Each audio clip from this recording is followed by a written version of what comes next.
All right, guys, so let me share with you my annoying saga. By the way, I did another video on the van back there, but that's my cousin's van. She's visiting. We're doing some work on the van. Diagnosing my this is a Toro 216D. I did another video on this. I bought this machine basically a year ago now. Used it, mowed my front yard with it all last season. I've got 17,000 square feet of Bermuda out in the front yard, Tiff-Tuff Bermuda. Worked fantastic all season. Did have a minor issue at the end of the season, was getting uneven cut. Turns out my rollers were a little wonky. We just rectified that. Got all that working. So anyways, was doing my spring maintenance on this machine and ran into a little bit of a snafu. So like I said, this is a Toro 216D. That means it's a diesel, so it has a 3-cylinder. It's got the 3-cylinder Perkins diesel in it. This machine has 2,112 hours on it. I bought it from a guy a year ago for $700. He thought the clutch was bad in it. Turns out the clutch was not bad. What was actually happening was he didn't understand how belt tensioners work. And I did another video on it, but this belt right here that powers the hydraulic pump was not tensioned properly and was loose, and it was slipping. So it was having trouble driving because basically the belt was slipping and it wasn't engaging the pump properly. So tightened that tension up, worked perfectly. And then he also said there was a problem with the reels. Turns out the tension on the belt, these are old, this is an old machine. This is a 1993. So these are belt driven reels. They're not hydraulic driven, they're belt driven. And the tensioner, there's another belt down there on this side that powers the PTO for the reels, and it was also loose. So actually had the wrong tensioner on it. So I actually fixed the tensioner, got the belts tight, worked perfectly after that. Machine ran great. When I got it home last year, I cleaned it, degreased it really well. This year I went even deeper, got up underneath the machine. There was just years and years of grease caked on. I've gone through, I don't know how many bottles of this gunk engine cleaner. I mean, tons of it. Degreased everything. This engine bay you could like eat off of now. But anyways, doing spring maintenance this year. I sent my reels off to, so as you can see here on this sticker, I'm in Georgia. I live in Canton, Georgia. This is Mower Medics. That's Kent at Mower Medics. He's my go-to guy. He's actually located here in Canton, Georgia. And he does reel sharpening, reel mower maintenance. He has a Foley grinding machine and all that stuff. He was a golf course mechanic for many, many years.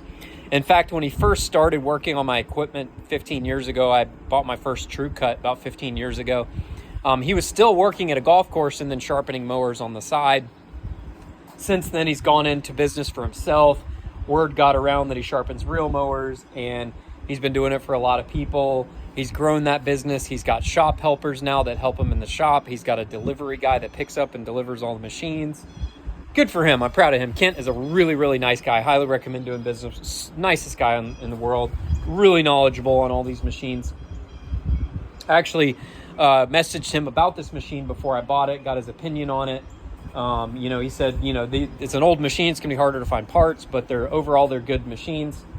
Most of these are like in junkyards now because they've gotten the crap worn out of them, but this one still works. So sent the reels off to Kent. Just got him back this past weekend. He did a relief grind on all 3 reels, ground the bed knife, replaced some hardware, got everything trued up, working perfectly. Everything's nice. All the reels are reground perfectly cylindrical. Bed knives are ground, all that stuff. We had to take the cutting units off, send them off to him. He brought them back. When I replaced the cutting units, I replaced the hardware on the cutting units here with some new grade 8 hardware. Even replaced this hardware here. Those are just the shroud covers on there.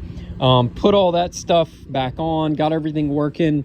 Did an oil change on the machine, and I wasn't sure when the last time the hydraulic fluid was changed, so I actually changed out the hydraulic fluid and the filter, and did clean the fuel filter out, got all that all cleaned out, and I couldn't find a replacement fuel filter, so I actually just cleaned it out with like brake parts cleaner. compressed air, got the fuel filter nice and clean, cleaned out the housing, put some diesel treatment in the tank. I ran some Lucas diesel treatment last year through the tank, put some more in it for the spring, put some fresh diesel in it. I did a coolant flush on it, flushed the radiator out, changed all the coolant, and then I went to run it for the first time, and it overheated on me the other day. I was mowing, and I basically got that little strip done, and while I was mowing that little strip right there, you can see that strip right there, it died on me. It just shut off. And then I looked at the temp gauge, and it was pegged super hot. And I was like, what the heck? How did this overheat? I've been running it for like maybe 5 or 7 minutes. Like, there's no way it's that hot yet. So I pulled it back in, and I start troubleshooting everything. I drain all the coolant back down, and then I start, maybe the radiator was plugged or something. There's a little bit of rust in the coolant stuff when I changed it out. So I made sure I flushed the system out. Basically pulled this upper radiator hose here, and then you can also pull this radiator hose over here. I ran water through it, luckily the water hose fits in that perfectly and seals up, gets a nice tight seal, so you can actually get some pressure in it. And it flowed out the other side and out the radiator cap at the top. Did the same thing, flowed it that direction, out of that hose. That's the other hose. That one kind of goes down and goes back up to the other side. I don't know why it takes that path, but it does.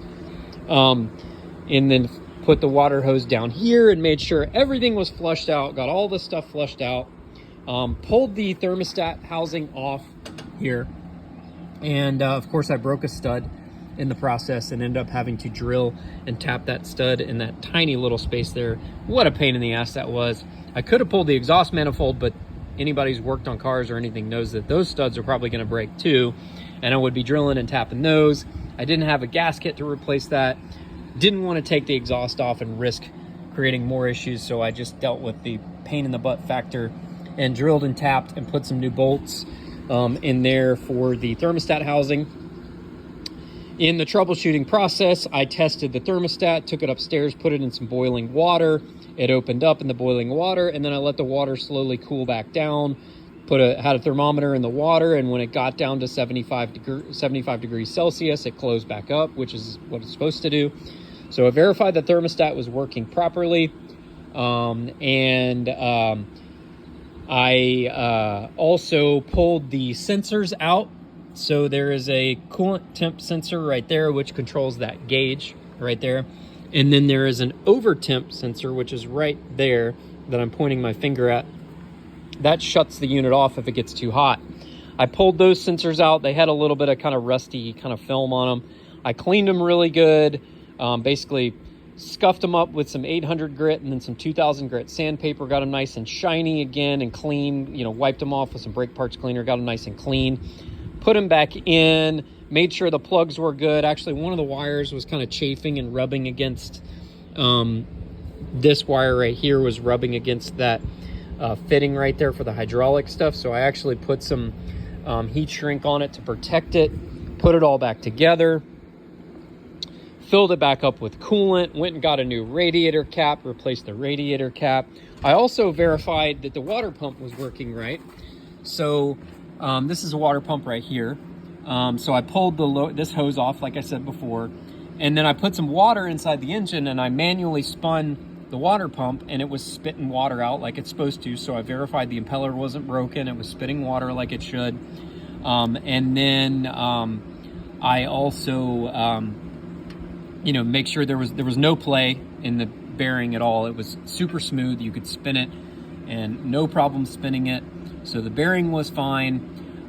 So then what I ended up doing is putting everything all back together, put new coolant in it, made sure I bled all the air out. So this is a bleeder screw here. If you lift this up just a little bit higher, this will help bleed all the air out of the system. Bled that, ran that off. I also have a block tester kit, a hydrocarbon test. I ran that on the system to verify that my head gasket wasn't blown. It was not blown. Head gasket was perfectly fine. I wasn't getting the color of the fluid didn't change at all. Anyway, so there's your radiator cap.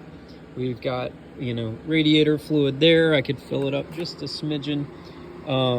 And yeah, and I ran it, and I called Kent because I was telling him, like, hey man, I got all these issues.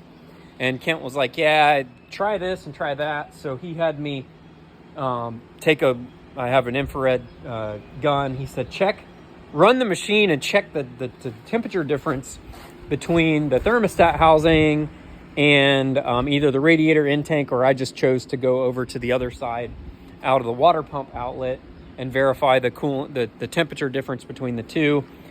He said you should have about a 20-degree delta, and that was correct. I was getting about a 20-degree delta. I ran the engine for a while.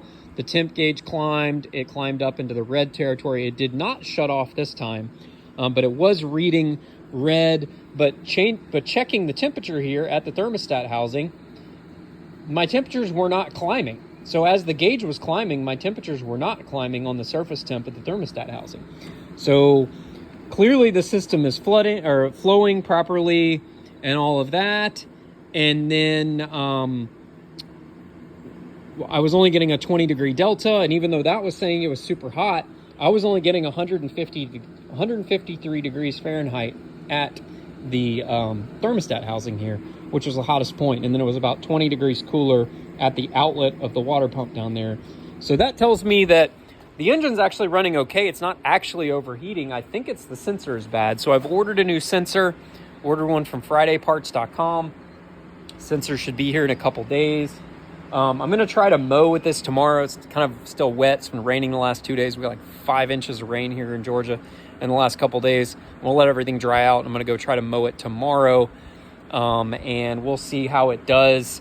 Hopefully it doesn't shut off on me. I know that the system is cooling properly, even though the gauge says it's hot. It's actually not hot.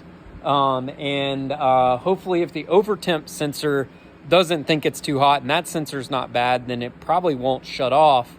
And I can mow the whole yard, and we should be in good shape. So we'll change the sensor out, and hopefully that fixes everything, but annoying nonetheless. Either way, once we get that working, I'm ready for another season. We got all the reels working great. Everything looks good. We've got the relief grind done on all of them, and then I can backlap it throughout the season to keep it nice and sharp. And we'll keep trucking away, so stay tuned, guys. See ya.